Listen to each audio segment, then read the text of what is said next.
The storm was relentless, a living wall of water that chased me down the slick black asphalt. It swallowed the road, erased the world, leaving only the hypnotic sweep of my wipers and the narrow cone of my headlights. I gripped the steering wheel, knuckles white. The call had ripped me from a dead sleep just after midnight. A missing person. Not just anyone, though.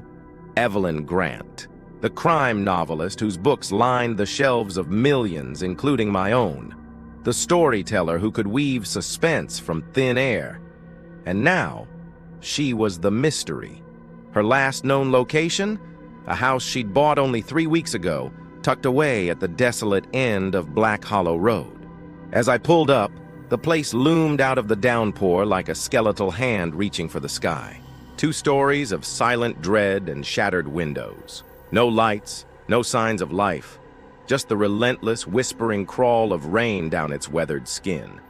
I killed the engine, the sudden quiet pressing in on me. Grabbing my flashlight, I stepped out into the storm. The beam sliced through the oppressive darkness as I pushed open the front door. The air inside was thick with the smell of dust, decay, and old paper. Cobwebs hung like funeral shrouds in every corner.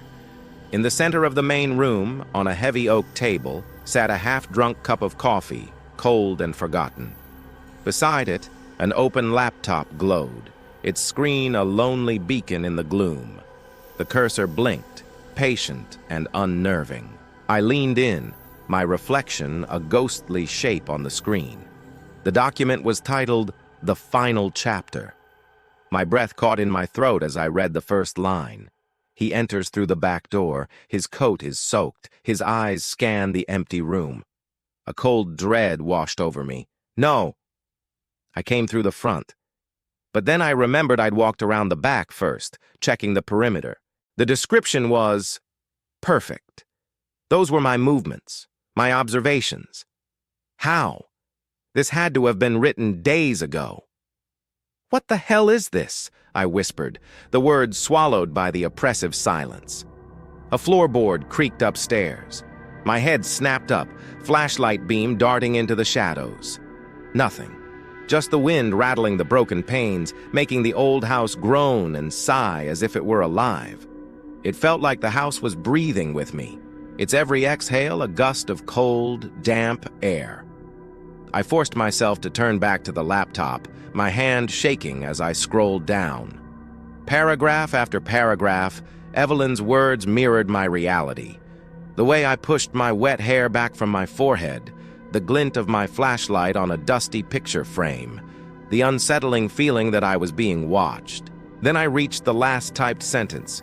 He hears footsteps upstairs. My heart hammered against my ribs, and right on cue from the floor above, 1, 2, 3 distinct steps echoed through the house. Then, silence. A profound, terrifying silence. My training took over. I drew my weapon, the cold steel a small comfort in my trembling hand.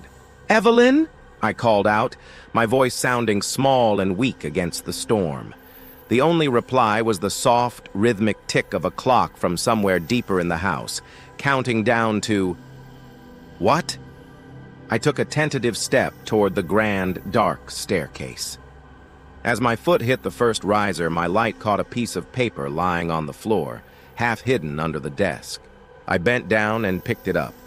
It was a single, loose page, the paper damp and the ink smudged. The handwriting was frantic, a desperate scrawl, completely different from the neat text on the screen. It held a single, chilling message. "You shouldn't have come here." A gut-wrenching instinct made me spin around. The front door, which I had left ajar, was now shut tight. I tried the handle. Locked. Bolted from the inside. Panic began to claw its way up my throat. That's when I heard it. A faint, mechanical sound from the corner of the room. Click. Clack. Click. An old, forgotten typewriter caked in dust was springing to life. The keys were moving on their own, striking the paper with an eerie, deliberate rhythm. Letter by letter, it spelled out a name. My name. Detective Mark Rivers. The story wasn't just being predicted anymore. I was trapped inside it. And this time, the author wasn't the one in control. The story was writing itself, and I was its unwilling main character. The storm had followed him for miles, a black wall of rain chasing the taillights of his car. Detective Mark Rivers gripped the steering wheel tighter, his eyes fixed on the narrow road curling through the dense woods. The world outside was just a blur of water and fog, and in that darkness, the trees looked like they were leaning closer, as if listening in. It had been a long, draining night already. The call came in as a missing person, but this wasn't just anyone. This was Evelyn Grant, the woman whose crime novels had captivated millions. Her stories felt so terrifyingly real, readers sometimes swore they could feel the killer breathing right behind them. And now, she was the one who had disappeared. Her assistant reported her missing 48 hours ago. There were no signs of a break-in, no ransom note, nothing. Just an eerie, deafening silence. And this address, a house she'd recently bought, way out here on a place called Black Hollow Road. The name felt a little too on the nose. A robotic voice from the GPS announced, "You have arrived at your destination." Mark slowed the car to a crawl. The headlights swept across a two-story house perched at the very edge of the woods. It was a grim sight. Dark windows like vacant eyes, chipped paint peeling away, and a roof that sagged like an old scar. He stepped out of the car, pulling his coat tight against the biting wind. The air was cold, thick with the smell of rain and wet soil. The gravel crunched under his boots as he walked to the porch. That's when he noticed it. The front door was slightly open, not forced, just ajar. He drew his flashlight, pushing the door slowly. It let out a long, low creak, as if the house itself was sighing in its sleep. Inside, the flashlight beam sliced through the gloom, revealing old furniture draped in white sheets, stacks of books everywhere, and scattered papers across the floor.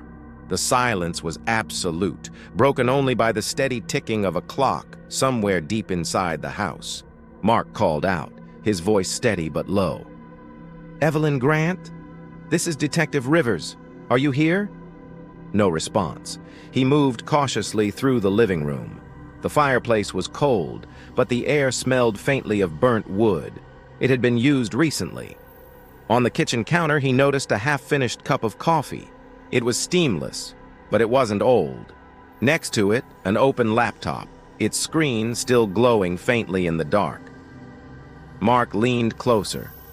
The cursor was blinking at the top of a Word document titled, "The Final Chapter." He clicked it open. The words on the screen made his stomach twist into a knot. He enters through the back door. His coat is soaked. His flashlight trembles slightly as he scans the empty room. He doesn't know he's being watched. Mark froze. His eyes widened. Those were his exact movements. The words described his arrival, down to the smallest, most unsettling detail. He scrolled down. The file had been saved 2 days ago, 2 days before he was even assigned to this case. He whispered, almost to himself, "What the hell?" He straightened up. Flashlight now aimed at the ceiling, every nerve on high alert. That's when he heard it. A sound from above. Slow, heavy footsteps. One step, a pause, then another. Someone was in the house with him. Mark's training kicked in instantly. He drew his gun, his voice firm but calm. "Police, show yourself!" The footsteps stopped. Complete silence. Then, he heard the faint sound of a door closing somewhere upstairs. He moved cautiously toward the staircase, scanning every corner, checking every shadow. The old floorboards groaned beneath his boots with every step. Halfway up the stairs, the air grew colder, a still, electric kind of cold. He shone his light on the wall and froze again. Muddy footprints, small, bare, led down the hall and stopped just before the stairs, as if someone had been standing right there, watching him from above. He whispered, "Evelyn?" No reply. Only the relentless rain drumming against the roof, and the rhythmic tick of that clock echoing faintly through the house. He backed down the stairs, his mind racing. He glanced again at the laptop. Something had changed. New words were appearing on the screen, being typed right in front of his eyes.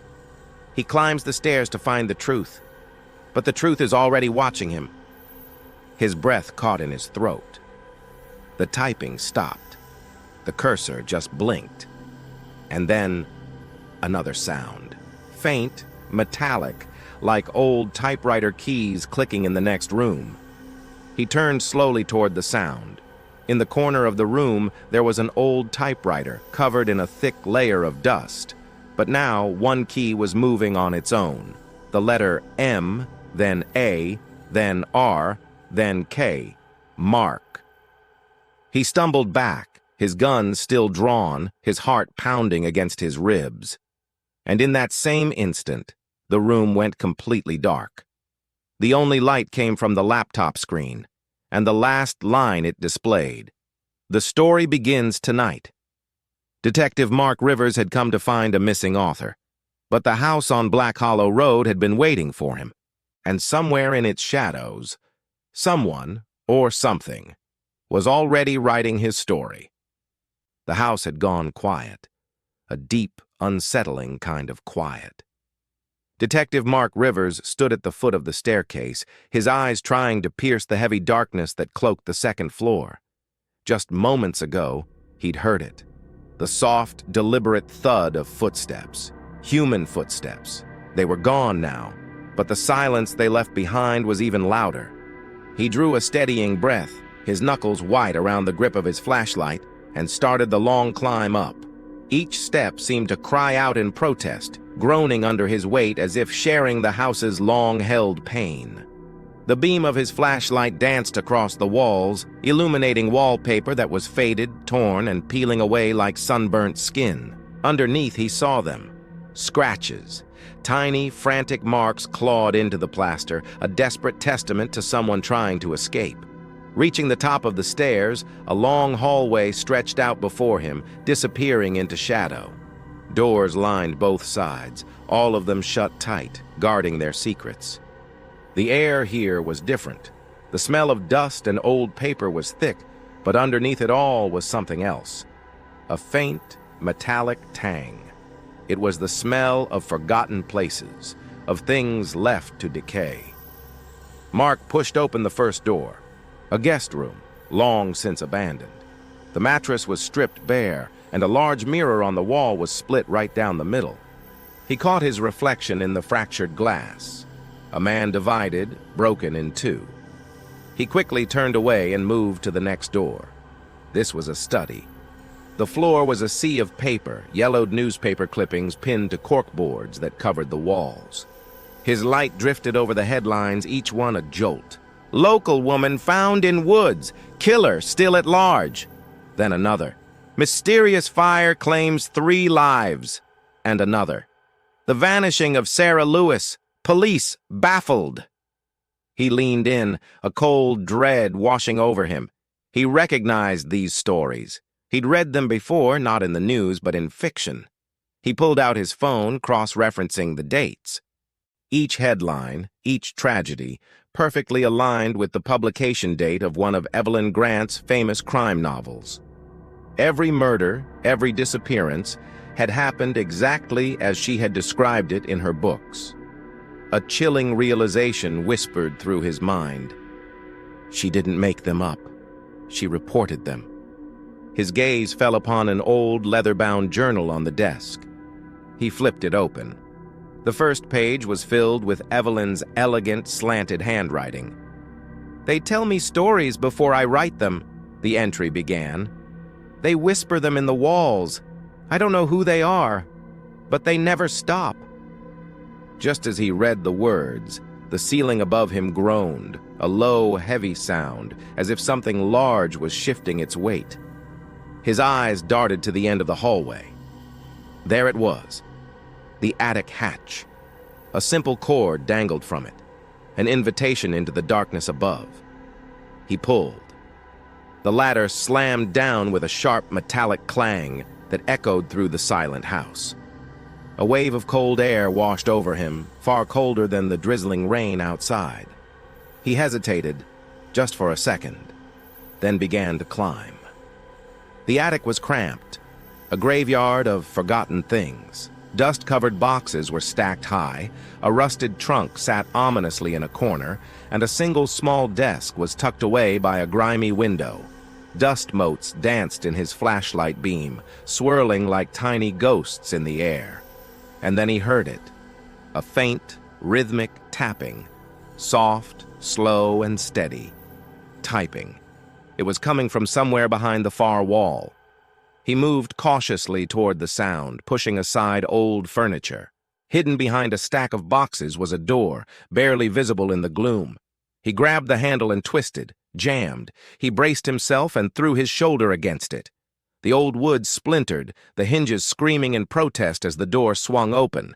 The room inside was small, no more than 10 feet wide, but it wasn't the size that made his breath catch in his throat. The walls were covered, from floor to ceiling, with paper. Hundreds, maybe thousands of pages, taped edge to edge, drafts of novels, police reports he recognized, unfinished stories, a chaotic map of death and despair. And right in the center of it all, hanging from a single frayed wire, a bare bulb cast a weak yellow light on an old typewriter. It was ancient, rusted, and coated in a thick layer of dust. But sitting in its platen was a single, pristine sheet of white paper, and typed neatly across the top were 5 words. "He's not supposed to be here." Mark froze, his heart pounding against his ribs. The air in the tiny room grew thick, heavy, making it hard to breathe. He crept closer, his eyes fixed on the page. The ink looked fresh. It looked wet. He reached out a trembling hand and touched the roller. The typewriter wasn't plugged in. The ribbon was bone dry, brittle with age. It couldn't have typed this. That's when he heard it again, a sound directly behind him. He spun around, his flashlight beam cutting through the darkness. The door he had just broken down was now swinging gently on its shattered hinges, back and forth, back and forth. "Who's there?" he shouted, his voice cracking. "Come out!" The only reply was the gentle patter of rain on the roof above. He began to back away from the desk, his eyes darting into every shadow. The bulb above him flickered, once, twice, and then it went out.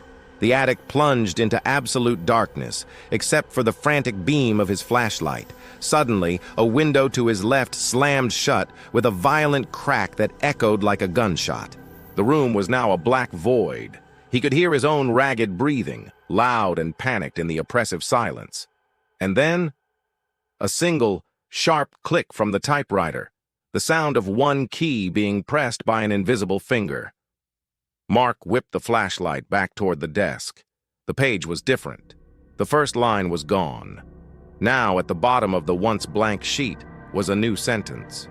Words that chilled him to his very core. He shouldn't have read this. They say some houses hold memories, echoes of the past. But this house was different. It didn't just remember, it repeated. And in that terrifying moment of darkness, Detective Mark Rivers finally understood. He wasn't just investigating Evelyn Grant's story anymore, he was living it. Thank you so much for joining me on this chilling journey. The attic fell silent. Detective Mark Rivers stood in the dark, his flashlight trembling, pulse thudding in his ears. The typewriter's last chilling words, "He shouldn't have read this," were burned into his mind. He turned slowly, the beam of his light cutting through the oppressive darkness, scanning every corner. The air felt heavy, pressing on his chest, whispering that he didn't belong here. Then, the light caught something new. Tucked against the far wall, buried under stacks of yellowed paper, was a desk. Dust danced in the air like falling ash as he approached. He wiped a hand across the surface, revealing the faint gleam of polished wood beneath the grime. He pulled open the first drawer. Inside, just an old fountain pen and some scraps of paper. Nothing. But when he tugged at the second drawer, it stopped, jammed. He gave it a stronger pull. The drawer slid free with a groan, revealing what he'd suspected: a false bottom. He pried it open.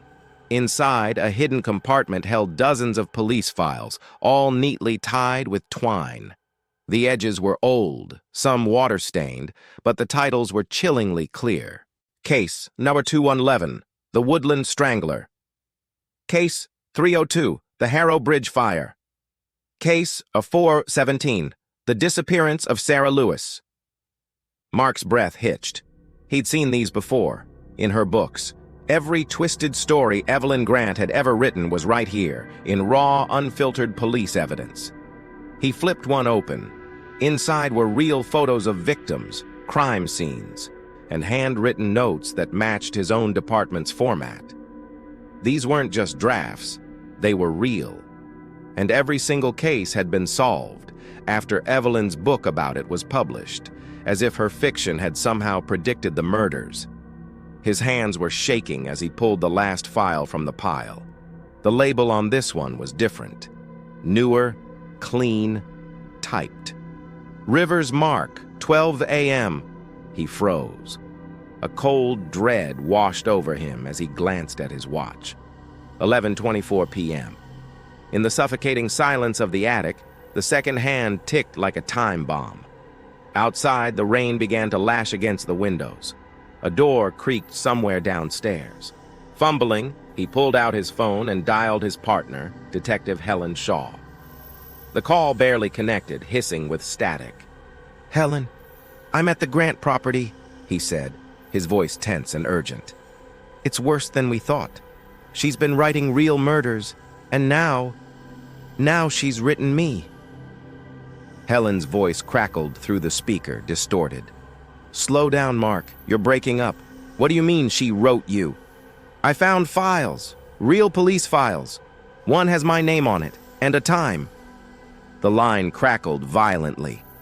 Then her voice cut through again, faint but clear.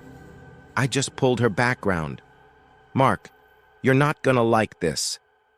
Evelyn Grant was accused of plagiarism 5 years ago. She claimed she got her stories from sources. But every source she named, every single one of them disappeared." A horrifying realization dawned on him. "Vanished.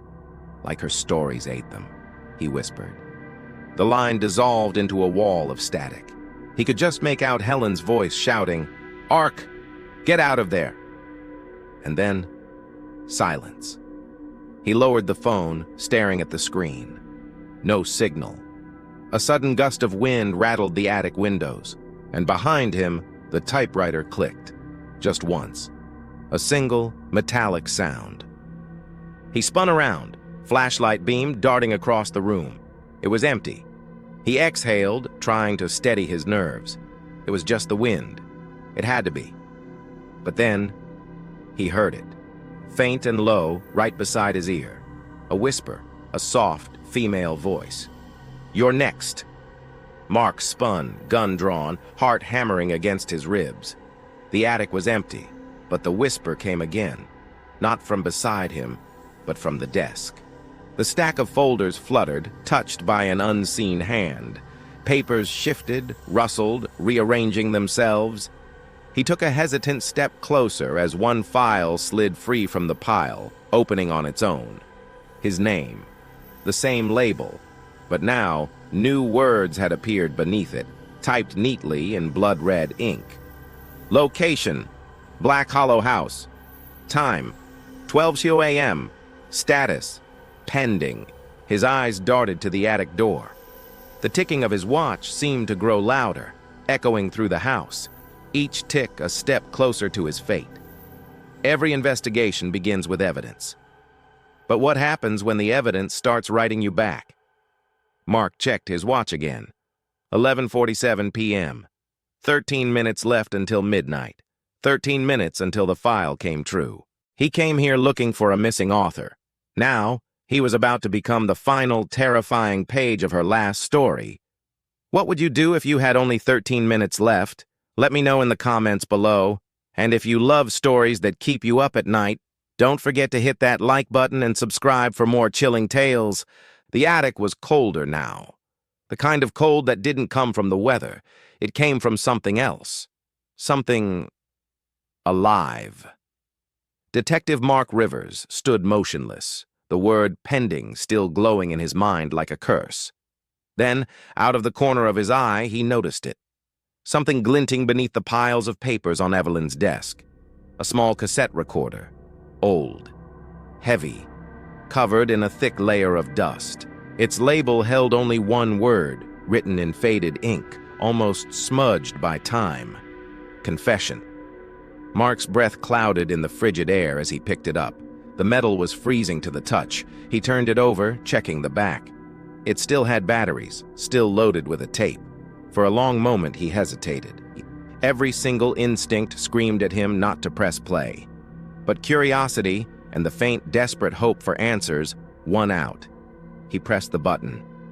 A soft hiss of static filled the silence. Then, a woman's unsteady voice, thin and frayed, broke through. "If you're hearing this, it means I couldn't stop him." Mark's stomach tightened. It was her, Evelyn Grant. Her voice was tired, breaking at the edges like paper burned too close to a flame. "I didn't make the stories up," she continued. "I thought I did, at first, but they come to me. The names, the faces, the way they die, it all just appears. And if I don't write them, if I try to stop..." Her voice dropped to a whisper. "He comes." Mark's eyes flicked around the dark, dusty attic. "Who?" he whispered under his breath. The tape hissed. Then Evelyn's voice returned, shaking with terror. "The man who lives in the walls. He watches me when I write. I hear him breathe when I stop. He says the words are his food, that the stories keep him alive, that death is his ink." A slow, dragging sound echoed from the recording, like metal scraping on wood. But then Mark stiffened. That sound, it wasn't just on the tape. It was here, in the house, now. He raised his flashlight, sweeping the beam across the wooden rafters. Something small and dark shifted near the ceiling. He focused on a vent, half covered in cobwebs, and behind the slats, two small, bright reflections. Eyes, wide, watching him. Mark's breath hitched. He froze, the light trembling in his hand. "Who's there?" The eyes blinked once, then vanished back into the darkness. Immediately, the dragging sound started again, faster this time, moving through the walls like something crawling just beyond his reach. He spun toward the door, practically falling down the attic ladder, his boots hitting the second-floor hallway hard. He turned left, then right. Nothing. Just the flicker of a dying bulb overhead and the smell of dust and rain. Then, footsteps. Not his. They were soft, wet, and deliberate, coming from below. He followed the sound to the end of the hall. The basement door waited there, slightly ajar, its frame trembling in a cold draft that rolled up from the darkness like breath from a sleeping animal. He aimed the flashlight down the stairs. The beam caught something wet on the floorboards. Footprints, bare, small, leading downward into the blackness. "Evelyn," he muttered. "What the hell happened here?" From the attic above, the cassette was still playing faintly. Evelyn's recorded voice, now a desperate whisper, drifted down. "If you find this, don't go looking for me. Don't go below. That's where he lives. That's where he writes the endings." Mark's jaw tightened. He started down the stairs anyway. One step, two. Each one groaned beneath his weight. The further he descended, the colder it got, the air growing thick with the smell of dust and metal. Halfway down, his phone buzzed. "Helen." He answered quickly. "Helen, thank God. I found something. A tape." Evelyn was terrified. She talked about someone living in the walls. Helen's voice came through, crackling with static. "Mark, listen. I'm digging into her record. Evelyn wasn't clean. She was accused of plagiarism in 2017, claimed her stories came from voices, from them. Them. Who's them, Helen? The signal warped, her voice breaking through the static, urgent. The people she stole from, they're all dead, Mark. Every single one of them. She said her stories were dictated to her, and every time she wrote, one more person vanished. The call fizzled, distorted, then died completely. No signal. Mark lowered the phone slowly, the air feeling like it was closing in around him. He reached the bottom of the stairs. The beam of his flashlight wavered over concrete walls, cracked pipes, and boxes of old papers. In the far corner, something glinted. Chains coiled on the floor, marked with fresh rust. They'd been moved recently. The cassette crackled upstairs again, louder now, though he hadn't touched it. Evelyn's voice echoed faintly down the stairwell. He told me if I stopped writing, he'd find someone new. He said there's always another storyteller, another pen, another death. Mark's breathing quickened. He turned in a slow circle, scanning the oppressive darkness. That's when he heard it. A whisper, right beside his ear, low, wet, and guttural. You're next. Mark spun around, gun raised, light jerking through the dark. Nothing. He took a single step backward and froze. Something was breathing behind him, slow, deep, rhythmic. Warm air brushed the back of his neck. He didn't turn. He couldn't. For a single, terrifying heartbeat, he stood perfectly still, the sound of his own pulse thudding in his ears. Then the basement lights flickered once, twice, and died completely. He tapped his flashlight. It was dead, too. The dark swallowed him whole. No movement, no light. Just breath. 2 sets of breaths. His and something else's. He whispered, his voice barely audible. Who are you? A voice answered from the blackness. Keep writing. The stories had always been alive. Evelyn just gave them voices. Now the house had a new writer. Detective Mark Rivers was about to learn that in Black Hollow House, stories don't end when the author disappears. They end when the next one begins. And tonight, someone just picked up the pen. The basement was a tomb of shadows. The basement was a tomb of shadows. I stood frozen in the dark, my Glock drawn, my breath ragged and loud in my ears. The whisper, keep writing, still echoed behind my ear, a phantom voice that didn't need air to speak. Then, faintly, I heard it. The slow, deliberate scrape of boots on concrete. Someone else was down here. I took a hesitant step forward, my flashlight flickering weakly back to life, its dying beam cutting a pathetic swathe through the oppressive black. The light caught on something, a quick, sharp glint of metal, a knife. It gleamed for only a fraction of a second before disappearing back into the gloom. Show yourself, I barked, my voice sounding more confident than I felt. The only answer was silence. No, not silence. The steady, rhythmic sound of footsteps moving closer, measured, deliberate. Whoever was down here wasn't afraid, they weren't rushing. They wanted me to hear them. The light danced across the far wall, jumping with the tremor in my hand. That's when I saw it. A man, tall and lean, dressed in black from head to toe. His face was hidden behind a mask, a smooth, featureless porcelain thing that reflected the faint glow of my flashlight like polished bone. In his hand, the knife caught the light again. It was long, thin, surgical. The masked figure tilted his head slightly, an almost curious gesture. Then, in a voice that was deep, flat, and devoid of any emotion, he spoke. You shouldn't have read her words. A distant rumble of thunder shook the old house, and the wind pressed against the foundation, moaning. I tightened my grip on my weapon. Who are you? What did you do to Evelyn Grant? The man didn't answer. He just took one slow, methodical step forward, the knife gleaming like a shard of lightning in the dim light. I said stop, I shouted, aiming the gun squarely at the center of his chest. The man's head twitched, a sudden bird-like movement. and then he lunged. I fired once. The shot was deafening in the confined space. The bullet ricocheted off a metal pipe with a shower of sparks. The man was fast, unnaturally so, weaving through the shadows like he was born in them.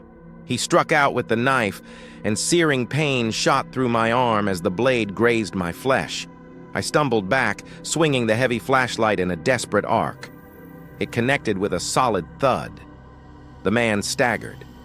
Seeing my chance, I charged, using my weight to knock him against a thick wooden support beam. The knife clattered across the concrete floor, spinning into the darkness. I pinned him against the beam, breathing hard, the coppery scent of my own blood filling my nostrils. The man struggled, but he was silent except for the sound of his breath hissing through the mask. With my free hand, I reached up and ripped the mask from his face, and I froze. Staring up at me with bloodshot eyes and a twisted half-smile was a face I recognized. Thomas Vale, Evelyn Grant's editor. "Thomas?" I stammered, disbelief making my voice weak. "What the hell are you doing here?" He coughed, smearing a line of blood from his cut lip, but then he laughed. It was a hollow, broken sound that filled the basement like static. "I told her," he said quietly, his voice raspy. She couldn't stop. My voice sharpened, hardening with suspicion. "What do you mean? What did you do to her?" Thomas's eyes flicked toward the ceiling, toward the rooms above us, where Evelyn's typewriter still sat on her desk, waiting. "She wanted to quit," he explained. "She said the stories were becoming too real, that she could feel them when she wrote, smell the blood, hear the screams. She said the house made her do it. But that wasn't true." He smiled faintly, a bitter, broken expression. "It wasn't the house. It was me." My stomach turned to ice. "You're saying you killed those people? The victims from her books?" Thomas nodded slowly, a strange sense of pride in his gaze. "She wrote them first. Every one of them. The victims, the locations, the details. I just made the words real." He chuckled under his breath, his voice trembling on the edge between pride and madness. "She created the story. I completed it." I took an involuntary step back, my flashlight trembling in my hand. "You murdered innocent people. To sell books?" Thomas's smile faltered, replaced by a look of scorn. "You think anyone cares about truth anymore, detective? They wanted blood. They wanted mystery. They wanted her stories, and I gave them life. Every book we released after one of the murders sold twice as many copies." He looked up at me, his eyes glinting with a feverish light.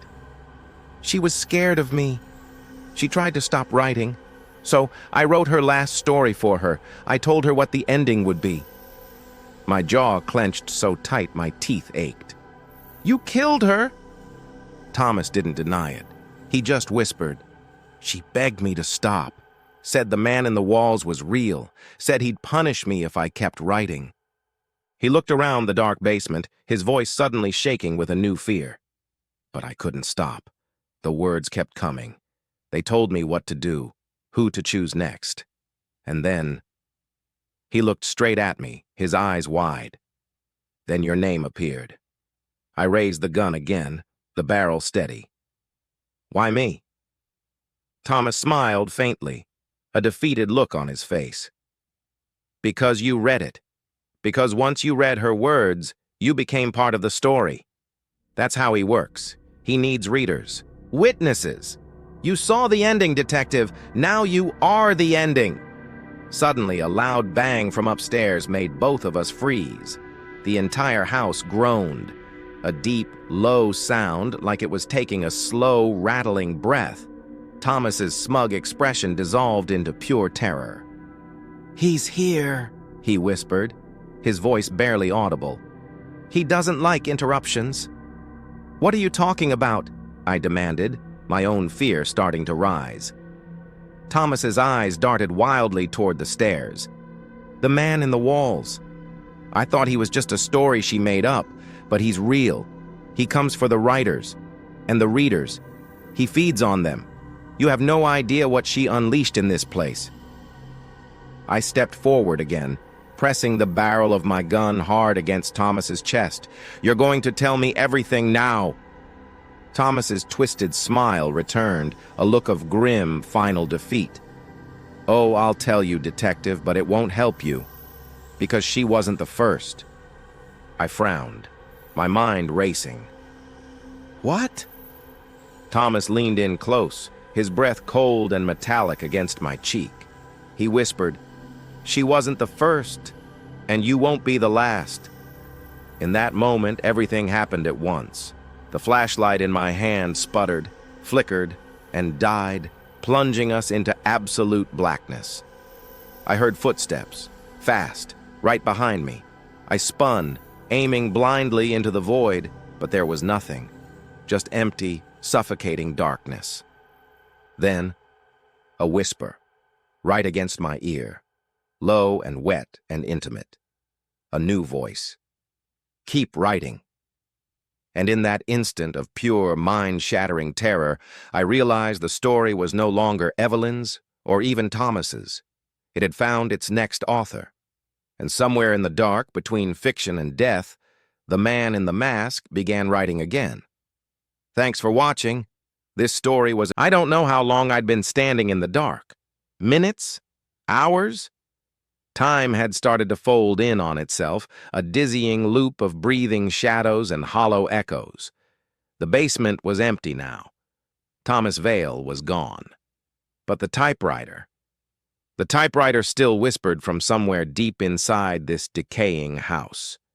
A faint click, click, click, like a phantom pulse, keeping the story alive. I raised my flashlight again, my hand trembling. The beam cut a weak, wavering path through the oppressive darkness as I followed the sound up the basement stairs. The air grew heavier with each step, thick and suffocating, as if the house itself was breathing in rhythm with me. Every step groaned beneath my boots, and every creak was answered by another, softer one, like ghostly footsteps keeping pace just behind me. When I reached the top floor, the lights in the hallway flickered once, a brief, shocking burst of clarity, and there it was. Down the corridor at the very end, the typewriter sat on a small desk, glowing faintly under a single naked lamp, and it was typing, all by itself. My heart hammered against my ribs as I approached, gun drawn. The closer I got, the colder the air became. My breath began to fog in front of my face. I could see the page in the typewriter now, half filled with words. My name. Over and over and over again. Detective Mark Rivers. Detective Mark Rivers. Detective Mark Rivers. My blood ran cold. With a shaking hand, I reached out and yanked the page free. The typing stopped. The sudden silence was deafening. Then, with a soft, mechanical whir, a new, clean sheet of paper slid into place. The carriage moved. The keys began to strike the page once more. The words appeared crisp and black. "You can't stop the story." "Who are you?" I whispered, my voice barely audible. The air around me shifted. A soft, dry rustle echoed from behind the walls, like something massive crawling through the guts of the house. Then came the voice. It wasn't from a mouth, but from everywhere at once, a deep, distorted sound that vibrated in my very bones. She fed me words. He fed me flesh. You feed me endings. I spun around, my gun pointed at the wall behind me. The faded floral wallpaper began to bulge outward, stretching as if something was pushing against it from the other side. I stumbled back, knocking over the chair, the sound echoing unnaturally in the small space. My flashlight beam danced frantically across the walls, and for a horrifying instant, I saw them. Hands. Dozens of pale, desperate hands, pressing through the plaster, their fingers writhing. Then, with a wet, tearing sound, the wallpaper split open, and something stepped through. It wasn't a man. It was a shape. A thing made of shifting shadows, the vague outline of a body with no face, dripping thick black ink where its skin should be. Beneath its dark surface, the faint glow of letters crawled and pulsed like veins of pure story. The voice was closer now, a low growl that seemed to crawl right into my ear.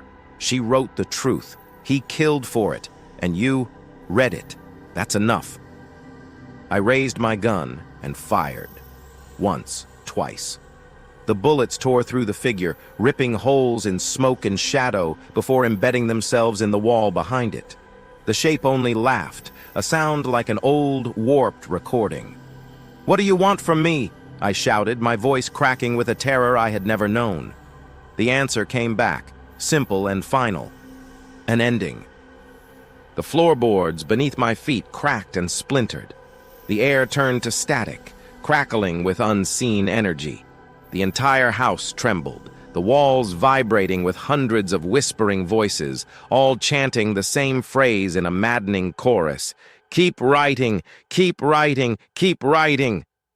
I scrambled toward the desk, driven by a desperate primal instinct. I grabbed the typewriter, yanking at the paper still clutched in its grasp. But as I watched, the words on the page began to shift, rewriting themselves before my very eyes. It wasn't my name anymore. It was a description of me. He stands in the room, desperate, trying to escape the story he cannot finish. I froze, paralyzed. The page continued, the keys clicking with relentless speed. He looks up and realizes the story has already ended. My watch flickered. 11:59 p.m., 1 minute to midnight. I tore the paper from the machine and hurled it into the small, cold fireplace. But the flames that licked at the page turned icy blue. The words refused to burn. They twisted in the smoke, reforming in midair, glowing with a faint, malevolent light. I looked around frantically. The house was changing. The walls were stretching, elongating into impossible distances. The doors were melting away like wax. The windows vanished entirely, replaced by more walls, all of them covered in endless typewritten pages. And on every single page, the same 3 words. The final chapter. The voice spoke again, this time right beside my ear, a cold whisper against my skin. She couldn't stop. He wouldn't stop. Now it's your turn. I dropped to my knees, clamping my hands over my ears to block out the cacophony. "Stop it! Stop the damn story!" I screamed into the chaos. "There's no story without a reader, detective," the voice hissed. "You turned the page. You became the ink." A hand, black and stained, dripping with that same dark ink, reached out from the wall, its grip like ice on my shoulder. I tried to pull away, but it was too late. My arm began to darken, my veins turning black, transforming into lines of text. My reflection in a cracked mirror across the room was no longer my own. It was her, Evelyn Grant. She looked at me from the glass with hollow, vacant eyes and whispered a single, chilling command. "Finish it." The typewriter roared back to life, the keys a blur of motion. The final page was typing itself, fast, relentless, a death sentence in courier font. At midnight, the detective vanished. The house was empty once more. I screamed and lunged for the machine, trying to smash it, to stop it, but my hand went straight through it like it was made of smoke. The keys kept moving. The clock struck midnight, and the typewriter stopped. The page tore itself free and drifted silently to the floor. The final line was simple. The story continues. When the storm cleared the next morning, Black Hollow Road was quiet again. Police found no trace of Detective Mark Rivers. All they found was a single typewriter in an abandoned house, still warm to the touch, and a blank page waiting inside. Some stories end with the truth. Others just wait for someone new to read them. Thank you so much for joining me on this terrifying journey. If you enjoy stories that get under your skin, be sure to hit that like button and subscribe for more tales from the shadows. Stay safe out there, and remember to be careful what you read. You never know when you might become part of the story.